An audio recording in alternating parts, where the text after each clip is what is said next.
আর please আপনারা যদি কোনো কমপ্লেন থাকে আমাদেরকে জানাবেন, সেটা আমরা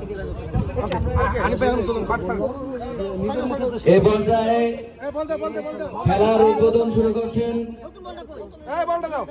গণ অধিকার পরিষদের উচ্চতর পরিষদের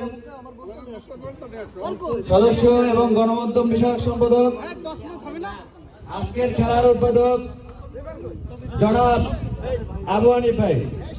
জনাব বাঁশিতে ছিটি দিয়ে খেলার উদ্বোধন করার জন্য বিনীতভাবে অনুরোধ করছি। আমাদের আবু হানিফ ভাই গোল দিয়ে দিয়েছে এবং ইতিমধ্যে আমাদের খেলা শুরু হবে। বাকিরা সবাই মাঠের বাইরে চলে আসুন। খেলার মাঠে বাকিরা সবাই